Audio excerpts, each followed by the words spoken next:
शामिल किया जाना आपके व्यक्तित्व को दर्शाता है. It's really an honor and privilege to invite a personality like Abhishek Manu Sanghi to the dais to address us. The stage is all yours, Dr. Singh. Please come.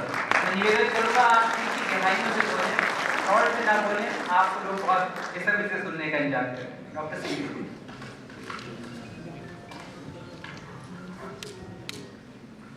Honorable Chief Minister Rawat Sahab, Chairman of the National Minorities Commission, distinguished persons of the dais, I will not name them individually, leaders of institutions, leaders of communities, all the office bearers of the Uttarakhand Minorities Commission, leaders of several communities, friend, philosopher and guides of those communities sitting here in the audience, ladies and gentlemen.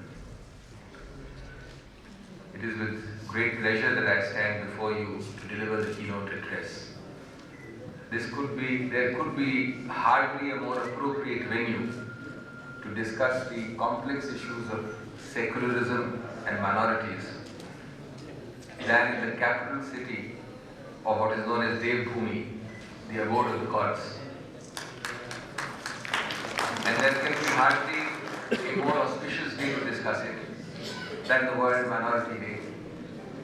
It is of course a very special privilege that my dear friend and the Honourable Chief Minister is also the Minorities Affairs Minister, is here with us today, along with so many other distinguished dignitaries on this dais. Friends, a few preliminary points. Firstly, I have the usual keynote speaker's dilemma. The dilemma is always which key to choose and which note to strike. Secondly, this dilemma is increased considerably by the humongous scope of the topic before us today. Because this topic is as large as the universe. Secularism, minority rights under the Constitution, the issue of state aid to minority institutions, the interfaith dialogue, the internal and external threats to secularism, good governance in a multi-religious, multi-ethnic nation, and so on and so forth. The list of sub-themes is exhausting without being exhaustive. Each sub-theme can support a PhD thesis or a day-long seminar. So I shall, with your permission, perform the role of a fan dancer.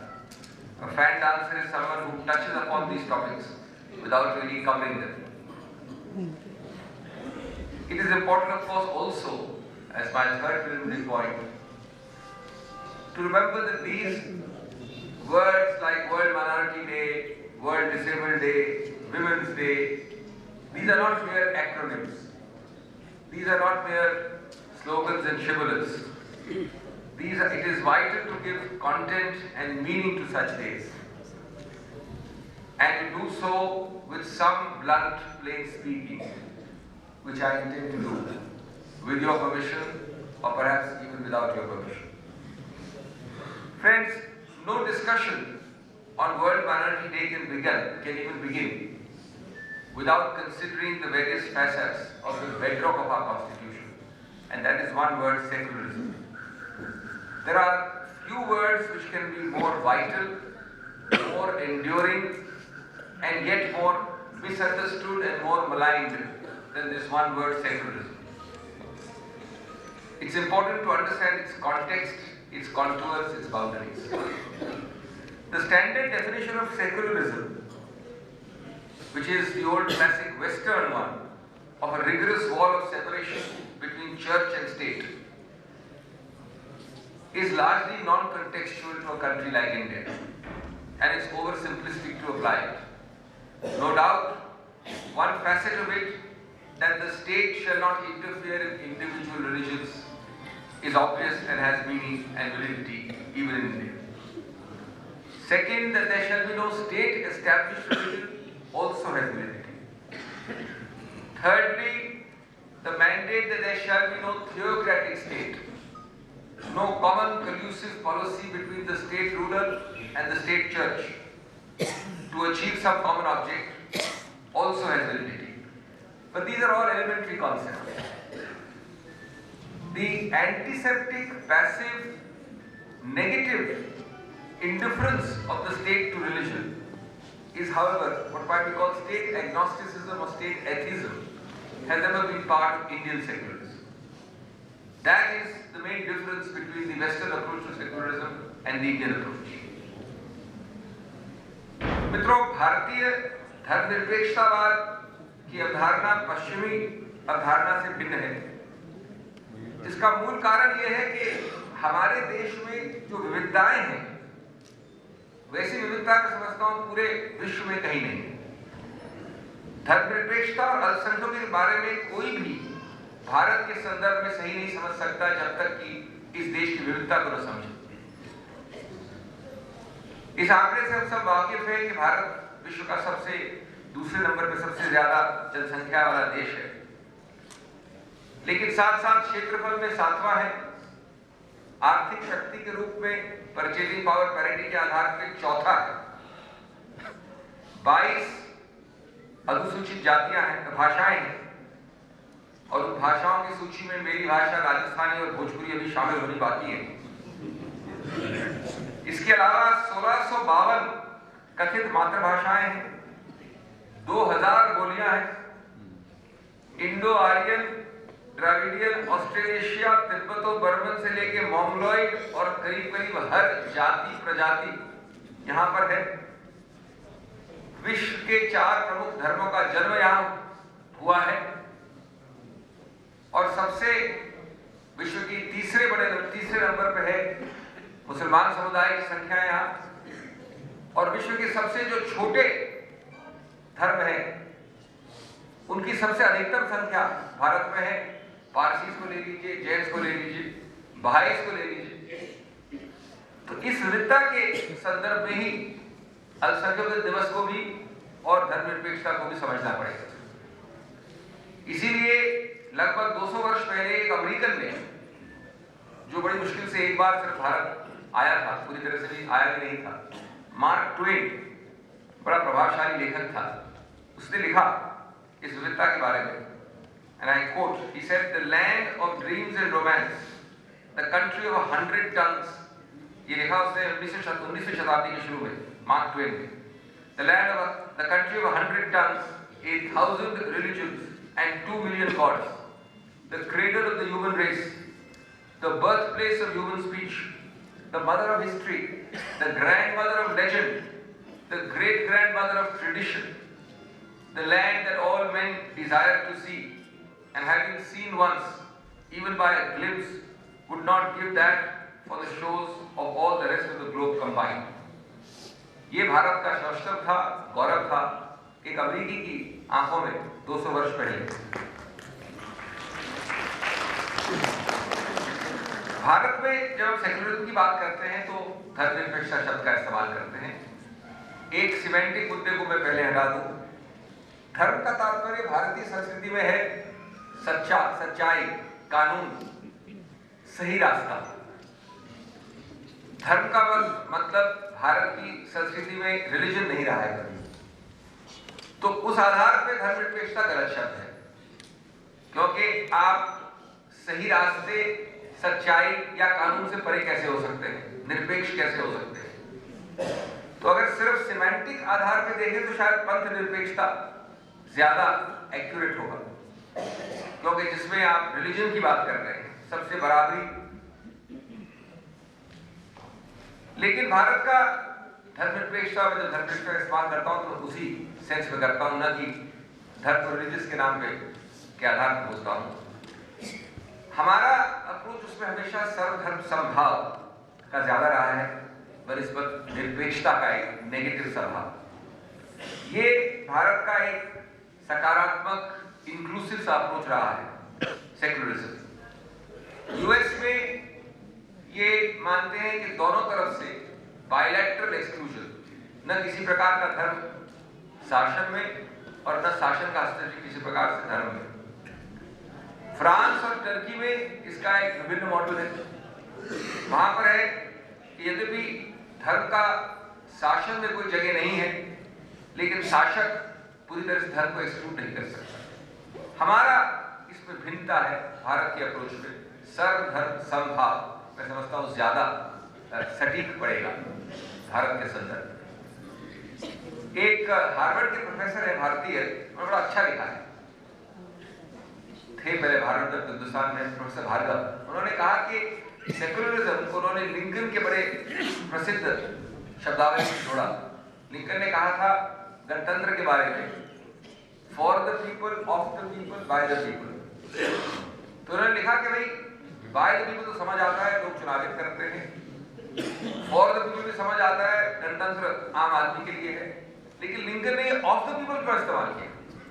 Of the people तो विचित्र है, अंग्रेजी में विचित्र है और वैसे भी विचित्र है। तो ऑफ द पीपल इसलिए इस्तेमाल किया कि उनका इरादा था कि हर व्यक्ति को, हर नागरिक को, आप में से हर व्यक्ति को, यहाँ के हर व्यक्ति को वो ये महसूस करवाएं या आभास करवाएं कि देश के हर कोने में उनको एक मालिकाना हक है, ओनरशिप ऑफ डेमोक्रेसी। ये कॉन्सेप्ट को कन्वे करने के लिए कि हर व्यक्ति को, किसका कोई भी धर्म हो, कितना भी अल्पसंख्यक हो, कितने भी छोटी मात्रा में हो, लेकिन उसको एक आभास होना चाहिए कि उसको कोई ना कोई मालिकाना हक है इस गणतंत्र में। और यही एक प्रकार से धर्मनिरपेक्षता, सेकुलरिज्म का परिभाषा है। ये मानव जाति का इतिहास का सबसे, शायद मैं समझता हूं, अद्वितीय चमत्कार रहा है। मैं तो मानता हूं चमत्कार कि रेडक्लिफ जैसे व्यक्ति द्वारा निर्धारित जो कृत्रिम रेखाएं बनाई 1957 में, 1947 में, और इंसानियत का सबसे बड़ा पलायन हुआ, और उस पलायन के दौरान धर्म के आधार पे कत्लेआम हुआ, कोहरम मचा। उसके बावजूद हमारे पूर्वजों में इतनी समझ थी कि धर्म निरपेक्षता के आधार पर उन्होंने संविधान बनाया। ये कितनी अनूठी बात है, और मैं समझता हूं इस धर्मनिरपेक्ष राज्य को बनाने में अडिग रहना उस संदर्भ में एक असाधारण छलांग थी मस्तिष्क की। और इस असाधारण छलांग के लिए हमें उन लोगों की तरफ नतमस्तक होना आवश्यक है और बार बार याद करना, धन्यवाद देना, और एक ऐसा ऋण जो कभी ये देश चुका नहीं सकता, चाहे वो गांधी का ऋण हो, नेहरू का ऋण हो, पटेल का ऋण हो, आजाद का ऋण हो, अम्बेडकर का ऋण हो। ये लोग अडिग रहे उस संदर्भ में। आज संदर्भ उससे कहीं ज्यादा ओछा और छोटा होता है, तब भी हम अडिग नहीं रह पाते। इन महान नेताओं ने ये विचार सिर्फ 47 में पहली बार प्रादुर्भाव नहीं किया। ये उनकी लेखनी में 1929 लाहौर डिक्लेरेशन में, या 31 में नेहरू जी ने, पंडित जी ने कराची रेजोल्यूशन, अलीगढ़ में 38 में, 47 में, 48 में उनकी भाषण पढ़े, उनके रेजोल्यूशन पढ़े, उनकी ड्राफ्टिंग देखें, तो सब में ये स्टेट्समैनशिप और दूरदर्शिता झलकती। और यही इस देश के निर्माण की सही नींव है। आजकल ऐसे व्यक्तियों को निंदा करने वाले बौने हैं, पिग्मीज हैं, वो क्या समझ सकते हैं इसकी विचारधारा।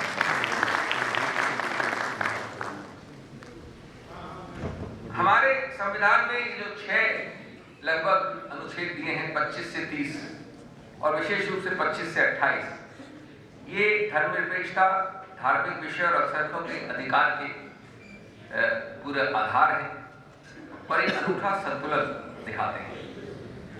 Article 25 seeks to accomplish 4 objectives. Firstly, it declares the equal, non-discriminatory right to freedom of conscience and the practice of individual religious beliefs. Secondly, it subjects it to the police power of the state, but limits it to very specific criteria of public order, of morality and health. Thirdly, it affirmatively asserts the right to regulate all aspects of religious practice. और संधारक के विषय में मैं एक pilot study के हिसाब से, आपको उदाहरण के हिसाब से बताऊंगा कि मानव अधिकार के आधार पे, संविधान के आधार पे, अभी परसों ही निर्णय आया उच्चतम न्यायालय का, परसों आया कि हमारा अधिकार क्षेत्र कानून में धर्म को भी नियंत्रित कर रहा है पूरी तरह से, लेकिन धर्म के किस हिस्से को, कहां तक, किस कुरीति को, वो सीमाएं हम निर्धारित करते हैं। The right to regulate all secular aspects of religious practice and to subsume Hindus, Sikhs, Jains and Buddhists under a common umbrella for the limited purpose of addressing some socially obnoxious or historically obnoxious practices. और मैं जिक्र करूँ अब देरी में कि किस प्रकार से एक प्रकार से भारतीय सेकुलरिज्म धर्मनिरपेक्षता आदर भी दिखाती है धर्म की तरफ और अनादर भी दिखाती है। अनादर दिखाना आवश्यक है उन कुरीतियों को हटाने के लिए जो धर्म में आ जाती है या धर्म के नाम पे आ जाती है। जो ये तीन शब्द हैं 25 अनुच्छेद में, प्रोफेस, प्रैक्टिस एंड प्रोपगेट, आस्था और विश्वास का हक, अभ्यास का हक और प्रोपगेट करने का हक, विस्तार करने का, ये त्रिमूर्ति संविधान द्वारा प्रदत्त धर्म की स्वतंत्रता का सबसे बृहद रूप में प्रतिबिंबित करती है। हर शब्द अपने आपस में एक बहुत बृहद व्यापक निरूपण रखता है, लेकिन समस्या शब्दों को लेकर नहीं है। समस्या उनके मर्म को समझने में है और उनको लागू और कार्यान्वित करने में, उनको आत्मसात करने में। और किसी धर्म की व्याख्या और उसका प्रचार कोई भी व्यक्ति बिना किसी जबरन धर्म परिवर्तन के कर सके, ये भी इन अनुच्छेदों में निहित है। अलग अलग प्रदेशों ने अलग अलग कानून बनाए हैं, कुछ प्रदेशों ने कोई कानून नहीं बनाए हैं, लेकिन ये सब इतना विशाल एक समुदाय मूल्यों का इन 3-4 आर्टिकल्स में हमारे संविधान में है। मैं समझता हूं भार्गव ने जो इसमें एक संक्षेप में कहा कि जो 5 फीचर्स हैं सेकुलरिज्म के, वो डिस्टिंक्टिव फीचर्स हैं इंडियन सेकुलरिज्म के। 5 विशेष, यूनिक, डिस्टिंक्टिव फीचर्स हैं। What are those 5 distinctive features of Indian secularism? Number 1, its multi-value character, which means not wedded to any particular theme or approach, but like typical in India, subsuming diverse values. Second, its principled distance from religion, but no walled separation. सर्वधर्म समभाव का मतलब ये नहीं कि हम एक antiseptic दीवार बना देते हैं धर्म और स्टेट के बीच में, एक सैद्धांतिक दूरी रखते हैं, लेकिन not a walled separation. Third, it is very contextual and capacious and therefore includes multiple approaches and definitions by multiple groups in a society and by multiple societies in different parts of India, each working out their own secularism. Fourthly, combining an active hostility to some aspects of religion with an equally active respect for its other dimensions. And lastly, attending simultaneously to issues of intra-religious oppression as also to inter-religious domination. ये बड़े सूक्ष्म 5 सिद्धांत में समझता हूँ भारतीय secularism की विशेषताएं हैं, जो आपको विभिन्न विश्व के विभिन्न भागों में नहीं मिलेगी। सेकुलरिज्म शब्द तो बहुत लोग इस्तेमाल करते हैं, लेकिन ये विभिन्नताएं, ये विशेषताएं हैं इस देश में। Let me give you an example of anti-secularism or anti-religious approach of Indian secularism. A lot of our provisions, Parliamentary Act banning sati in the Hindu religion, the application of section 125 CRPC to minority communities, the abolition of untouchability in our constitution itself. Some of these can be seen as serious inroads into freedom of religion, or the practice of devadasis in temples, or abolition of child marriage. A lot of these are propounded as parts of religious rights, but the Indian constitution has stood firm and Indian law has intruded, in a sense showing, and I would say rightly showing, the right amount of disrespect to purify religion. अब जरा अल्पसंख्यकों के विषय में 2 शब्द। Secular तो मैंने address किया है। ये बड़ी रोचक बात है कि इतनी विभिन्न रिपोर्ट्स आई हैं 1928 से। 1928 में पहली बार अल्पसंख्यक संबंध में सब्जेक्ट पे मोतीलाल नेहरू की अध्यक्षता पे एक समिति बनी थी। तब से लेके आज तक इतनी रिपोर्ट्स हैं, लेकिन अल्पसंख्यक का किसी कानून में उस शब्द की परिभाषा नहीं है। 28 में जो आई थी रिपोर्ट, उसमें नहीं है। उसके बाद कई और समितियां गठित, 1992 में जब राष्ट्रीय अल्पसंख्यक आयोग बना, उसमें भी एक सर्कुलर डेफिनेशन है कि जिसको भी नोटिफाई करते हुए अल्पसंख्यक है, बाकी कोई परिभाषा नहीं है। मैं समझता हूँ ये आवश्यक है, कहीं ना कहीं अब शायद परिभाषित करना भी। इंटरनेशनल डॉक्यूमेंट्स में है, एनसाइक्लोपीडियाज में है। एनसाइक्लोपीडिया ब्रिटानिका के अनुसार अल्पसंख्यक किसी भौगोलिक क्षेत्र में निवास करने वाला वह जनसमूह है जो एक भाषा, एक धर्म और एक विश्वास तथा एक मूल्यों को मानता है। यूनाइटेड नेशंस ने ICCPR में, International Covenant of Civil and Political Rights में, अनुच्छेद 27 में प्रयत्न किया है परिभाषित करने का। उनके अनुसार अल्पसंख्यक वह है जो किसी राज्य में संख्यात्मक रूप से कम हो, प्लस वह समूह प्रभावशाली न हो, प्लस उस समूह के सदस्यों की धार्मिक भाषाई पहचान शेष राज्य के निवासियों से भिन्न हो, और वो समूह अपनी संस्कृति, परंपरा, धर्म और भाषा को लेकर एकजुटता की भावना का प्रदर्शन करेगा। Friends, in one sense, the very recognition of minority rights can be seen as a denial of the right to equality. Article 14 and 15 of our Constitution, 16, many other articles talk of equality. At one level, there is a violation of equality when you talk of minorities. So the very crucial job which Articles 25 to 30 play, and especially 29 and 30 of our Constitution, they try to balance and harmonize this seeming antithesis between equality and minority rights. In other words, the Constitution, in the process of protecting minority rights, deliberately, consciously violates the right to equality. Why does it do it? It does it because of a very old Churchillian phrase. Churchill वैसे भारत को hate करते थे, भारत से ज्यादा घृणा बहुत कम लोग करते चर्चिल जितना, पर चर्चिल ने कहा था अपने famous sentence, democracy is the best form of governance, democracy is the worst form of governance, but it is the best known available alternative. Now democracy is based on majority rule. The very meaning of democracy is majority. In a majority, it is possible for the majority of this country to say that this country has become tomorrow a monarchy. By a constitutional amendment, only 2/3 amendment is required. It is also possible to say that this country is a theocratic state of Hindus only. That also requires only 2/3 majority. It is possible to say that no one shall have rights in this except religion 1 and 2. Why can't we say it?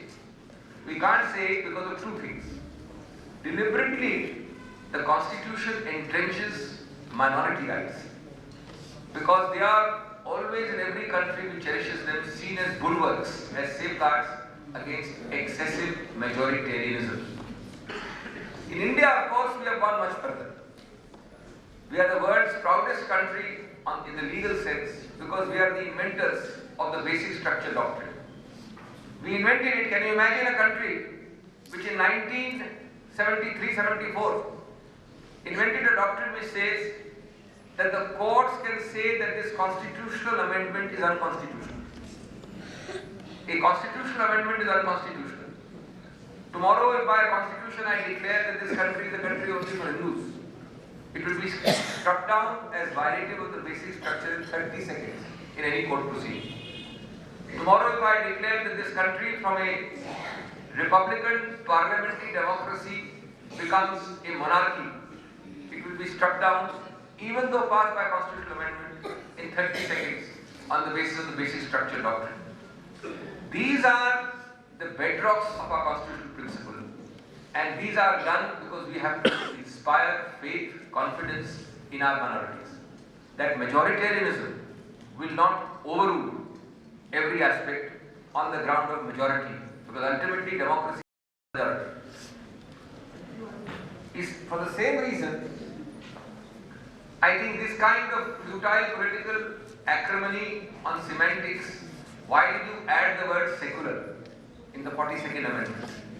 Such kind of sterile debate should be avoided. I'll tell you why.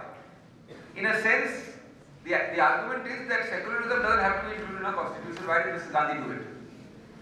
Well, in a sense, all our constitutions start by saying fraternity, justice, all those nice words in our preamble. They are also self-evident. It is self-evident. Why do you say it in the preamble? You don't need to say justice for all, fraternity for all, because they are self-evident. Well, self-evident verities and self-evident truths have to be stated and emphasized to emphasize their bedrock nature. And certainly, Mrs. Gandhi did not make India into a secular state by putting that word in the 42nd Amendment.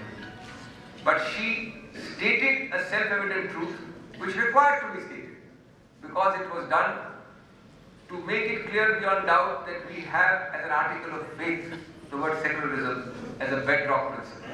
So I find it very amusing and strange that people pick up this sterile semantic debate in this manner. Friends, two case studies, two examples in the minorities context which are recent vintage. They are only meant to illustrate. I belong to the Jain community, so I take the Jain examples, but it can be applied to any community. It can apply to any community. The first is the Santhara example. The High Court of Rajasthan's judgment of a division bench illustrates how people can misunderstand and misjudge and completely distort minority rights. And judges can do it. Judges who approach the subject superficially or without deep knowledge. It's a very interesting legal issue. The matter is pending in the Supreme Court. We have gone to the Supreme Court and the Supreme Court has acquitted it and granted a full stay of the High Court judgment. But Santhara brings out the doctrine which applies to all religions as to whether a practice is considered an essential part of religion or not. And the moment a practice is considered an essential part of religion, namely it's a religious practice, it is entitled to the protection of Articles 25, 26, 27, etc., etc.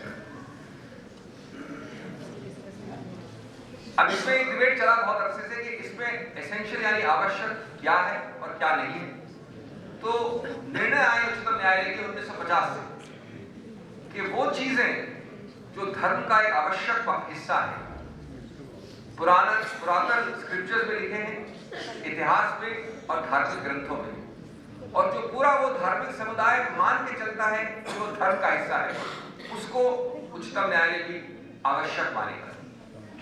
और उसको, लेकिन सिर्फ उसको, उससे ज्यादा नहीं, 25-26 अनुच्छेद की प्रोटेक्शन मिलेगी, सुरक्षा मिलेगी। लेकिन साथ साथ धर्म के नाम पे जो नॉन एसेंशियल अनावश्यक चीजें जोड़ दी गई है, चाहे अंधविश्वास हो, चाहे कुछ प्रैक्टिसेस हो, ये सब हमारे निर्णय आए हैं अनुच्छेद 25 के अंदर, उनको हम सुरक्षा नहीं देंगे। एक बड़ा रोचक केस आया था आनंद मार्गीस के विषय।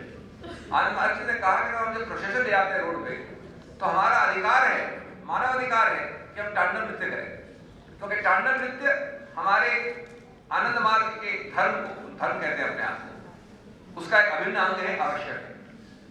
तो कोर्ट ने निर्णय दिया है, रिपोर्टेड जजमेंट है, कि पहली बात तो इसका बहुत संदेह है कि आनंद मार्ग का जो एक फॉलोइंग है वो धर्म है भी नहीं, वो बाद का एक प्रकट हुई चीज है, और उन्होंने बताया कि 1955 से शुरू हुआ है, तो धर्म का इसको स्थान हम नहीं दे सकते।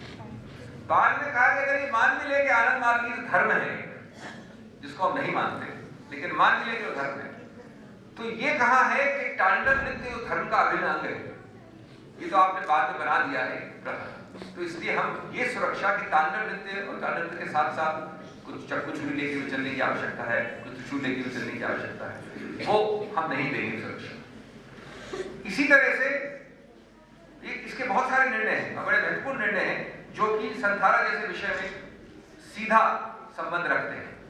निर्णय है उदाहरण के तौर पे कि पारसीज जब देते हैं विल द्वारा मुक्त भज वैशशानी, जो ज़ोरास्ट्रियन रिलीजन में, धर्म में माने जाते हैं कि ये देनी चाहिए चैरिटीज। तो प्रश्न उठा कोर्ट्स में कि क्या इन चैरिटीज को हम धार्मिक मान सकते हैं, क्योंकि चैरिटी को एग्जेम्पशन मिलने के धार्मिक होना पड़ता है। तो उन्होंने कहा कि ये पूरा ज़ोरास्ट्रियन धर्म इनको मानता है कि ऐसी चैरिटीज जीवन के दौरान ही देनी चाहिए, और अगर वो धर्म को मानता है तो हम इसकी सुरक्षा देंगे। इसी प्रकार से जैन समुदाय के विषय में निर्णय हैं बहुत सारे। लेकिन अगर आप टेम्पल एडमिनिस्ट्रेशन की बात करें, अकाउंट्स कैसे रखे जाए, एम्प्लॉइज को नियुक्त कैसे किया जाए, एम्प्लॉइज के ग्रेच्युटी और प्रोविडेंट फंड को डील कैसे किया जाए, तो ऐसे ही निर्णय बहुत सारे और हैं कि उनको हम धार्मिक सुरक्षा नहीं देंगे, वो धर्म का एक आवश्यक हिस्सा नहीं है। तो ये लकीर जो है आवश्यकता की, ये लाइन कई बार ये जरा जोखिम में पड़ती है, कई बार कॉन्ट्रोवर्शियल होती है, कई बार बहुत पक्की लकीर होती है। वो हुई थी हनीफ कुरैशी के केस में, जब ये उस मुद्दा उठा कि जब कानून के दौरान उस प्रदेश में गौहत्या पर प्रतिबंध है, तो क्या ईद के दिन गौहत्या आवश्यक हिस्सा है इस्लाम का।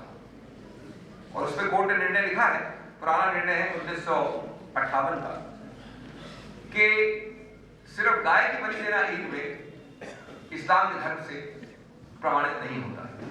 इसलिए हम जो कानून है उसमें ये एग्जेम्पशन नहीं करेंगे कि आप ईद के दिन गाय की हत्या कर सकते हैं।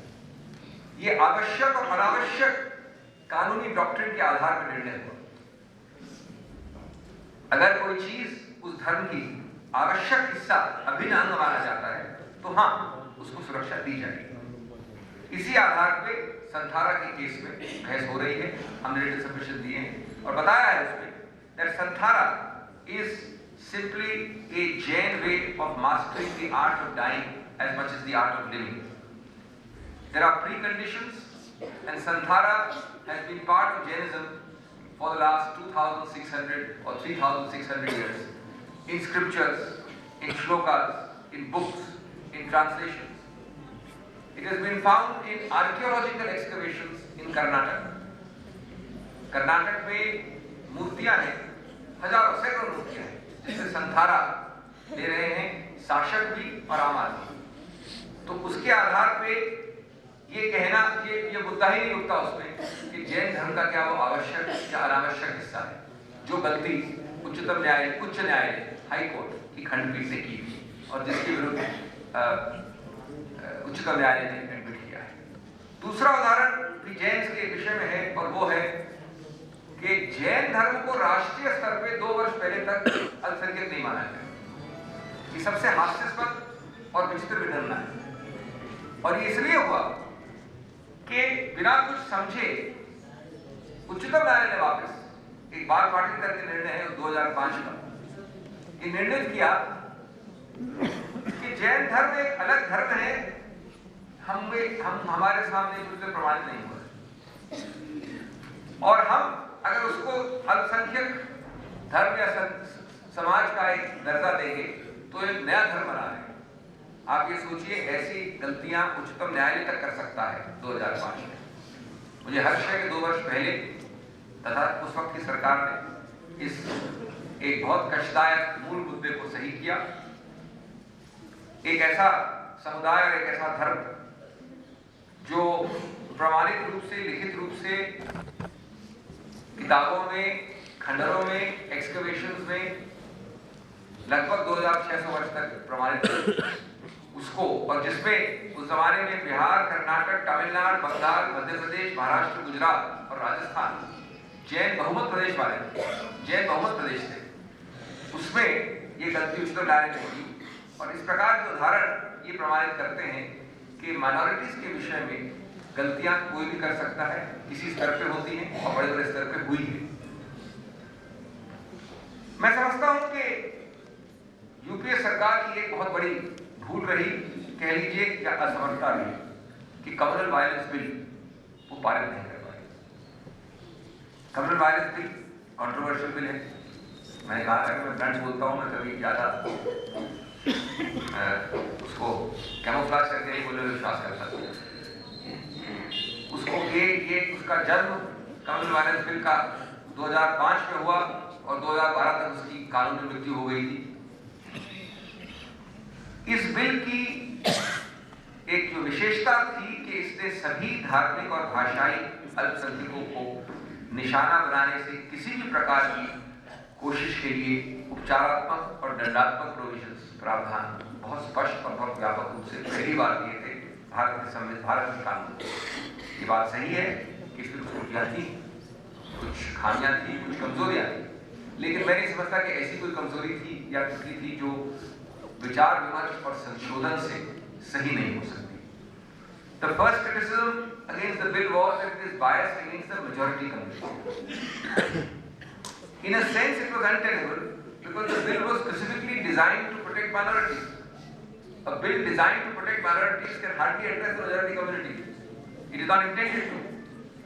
And wherever the majority community was a minority, for example, in Punjab, Hindus are a minority. In Mizoram, Meghalaya, they are a minority. In those states, this act protected them just like any other minority. So I don't think it was discriminatory, which was the first criticism.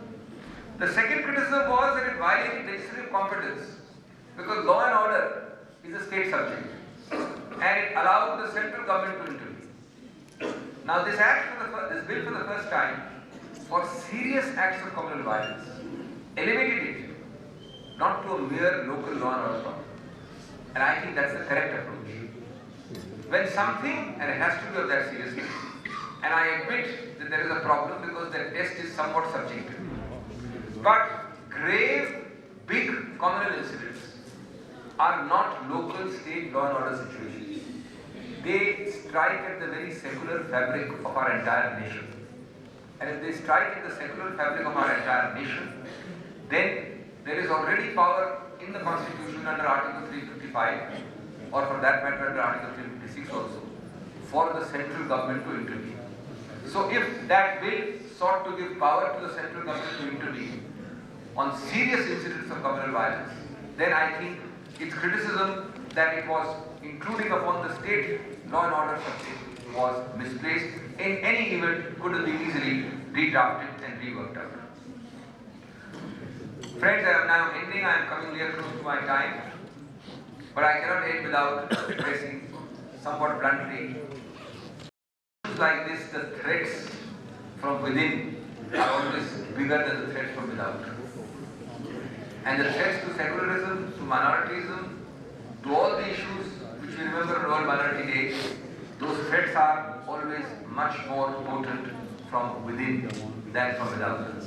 The external enemy may be non-existent or lesser, but the internal dangers to it are always more. It is always possible for the lunatic fringe of any society and any community. And I don't want to talk any politics today. It is entirely possible for the lunatic fringe of any group to sow the seeds of provocation, of suspicion, of hatred, and of mutual antagonism. And in such matters, prevention is always much better than cure, because cure is frequently far too late. और मैं समझता हूँ इसमें जो सबसे बड़ा अभी चुनौती है, जो सबसे बड़ी जो खतरा है इस देश को, वो है, और इसको आप राजनीतिक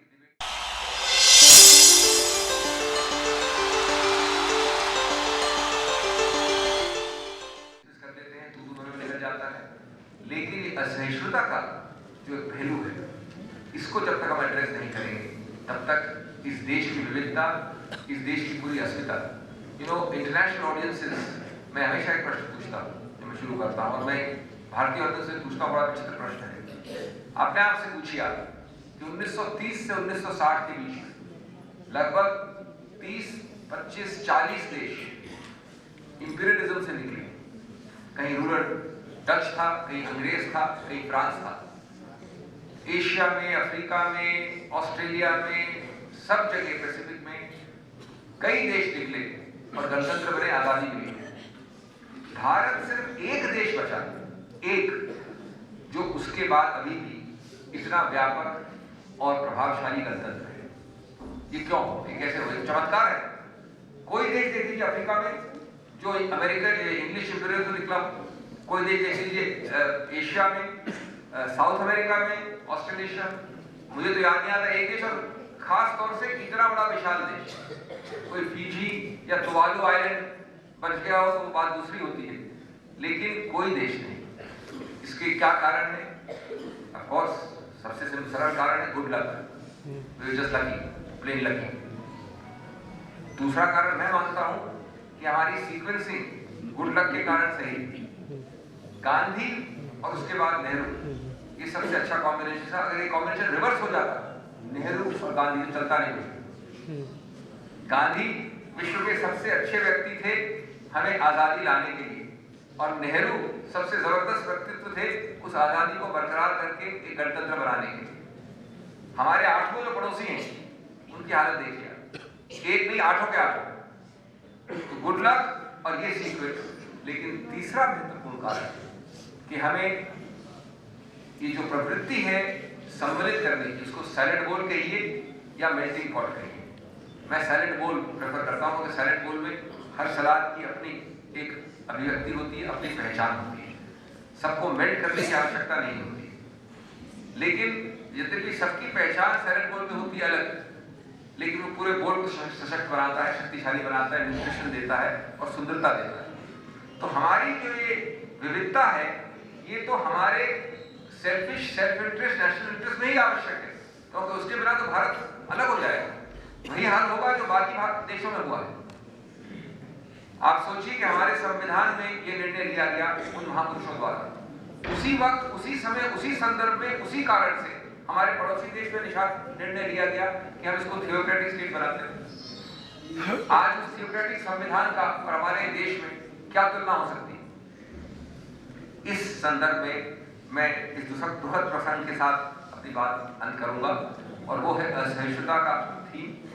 आज दुर्भाग्य ये है कि जो लोग सत्ता में हैं, या जो लोग, और मैं किसी राजनीति की बात नहीं कर रहा हूं, जो लोग प्रभावशाली पद ऑक्युपाई करते हैं, कहीं सांसद, कहीं मंत्री, कहीं पदाधिकारी, वो अगर ऐसी भाषा, ऐसी शैली, और मेरे पास यहाँ पर कोट्स हैं, मेरे पास यहाँ पर लिंक है, डेट है, कुछ ऐसे कोटेशंस हैं जो मैं बोलने में चकता हूं। Those who can't live without this or that should go to Pakistan. मैं उसको अब्रिविएट कर रहा हूँ। ये समुदाय इस देश में रह सकता है, लेकिन इसको ये खाना बंद करना पड़ेगा। दिल्ली में सरकार सिर्फ रामजादाओं की बनेगी। मैं आपको सिर्फ अब्रिविएटेड वर्जन दे रहा हूँ। जहां ये अल्पसंख्यक 10 से 20% है, ये सब कोटेशंस हैं, और इनमें से 90% कोटेशंस मंत्रियों और सांसदों द्वारा है, आम आदमी के द्वारा नहीं है, या उच्च पदाधिकारियों द्वारा है। Godse was a patriot just like Mahatma Gandhi, quote unquote, इत्यादि इत्यादि बहुत है मेरे पास। शाहरुख खान हिंदुस्तान में, उसकी आत्मा पाकिस्तान में।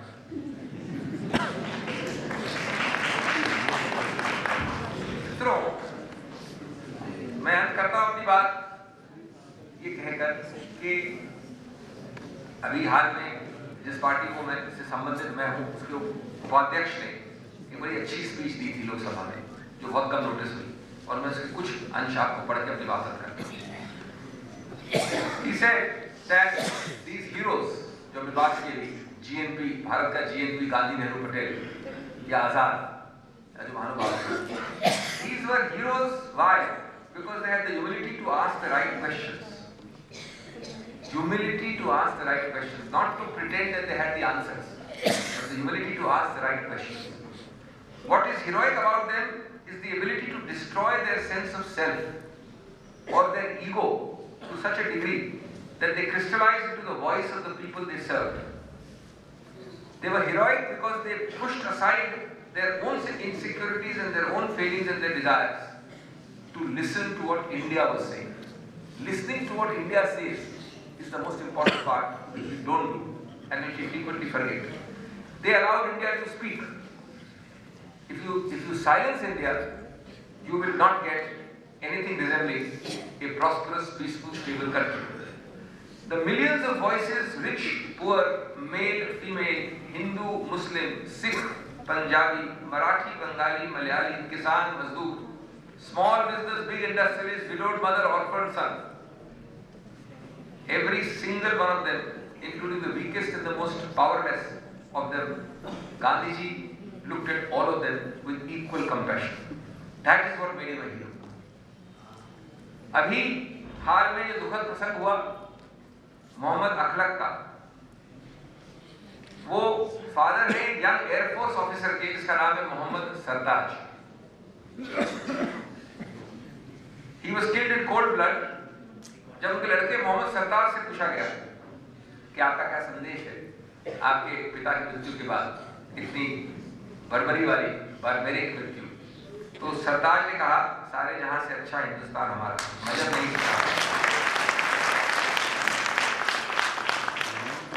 जब तक ये असहिष्णुता, और असहिष्णुता चाहे दबोलकर की हो, पंसारी की हो, कलबुर्गी की हो, असहिष्णुता चाहे अरुण शौरी के विषय में हो। अरुण शौरी का लड़का स्पास्टिक है। जब अरुण शौरी ने बोला कुछ सरकार के कुछ विरुद्ध, तो उसके स्पास्टिक लड़के के बारे में पूरा सोशल मीडिया इंटरनेट भर गया। असहिष्णुता जब होती है तो उसको आप मैन्युफैक्चर असहिष्णुता नहीं कह सकते। नारायण मूर्ति, रघुराम राजन, पीएम भार्गव, किरण शाह मजूमदार या अरुण शौरी मैन्युफैक्चर नहीं कर सकते ये डिबेट या असहिष्णुता की थीम। जब सांसद या मंत्री आपको पाकिस्तान भेजने की बात करते हैं तो भूल जाते हैं कि India is successful because we, unlike Pakistan, have given space to our people to talk, and because we have the capacity to listen. We have been peaceful because we have embraced our people and we have allowed our people to be part of the conversation. Our greatest strength is the ability to converse. उसको tolerance कह दीजिए, कुछ भी कह दीजिए, लेकिन ये ability हमारे एक भी पड़ोसी में नहीं है। पिछले 50 साल से देखिए आप। एक बड़ा रोचक एक बड़ा रोचक संदर्भ है जो कल ही हुआ और जो शायद आपने नोटिस नहीं किया। मैंने आज सुबह अपने कमरे में देखा। And this is the time for this kind of sanity, this kind of balance, this kind of thinking. This sanity, this balance was reflected yesterday in thousands of miles far away America. America में Republican presidential debate चल रहा है। आप जानते हैं अगले वर्ष वहां पर चुनाव है, तो एक साल पहले से उनकी पार्टियों के रिपब्लिकन शुरू हुआ। उस डिबेट में लीडर है रिपब्लिकन में ट्रम्प, डोनाल्ड ट्रम्प, और डोनाल्ड ट्रम्प ने कुछ बहुत खास विशेष प्रेम दिखाया है कुछ अल्पसंख्यकों के बारे में हाल में। तो उस डिबेट में वो भी थे और 8 लोग और थे। जो डोनाल्ड ट्रम्प के बाद नंबर 2 चल रहा है पोल्स में अमेरिका में, उसका नाम है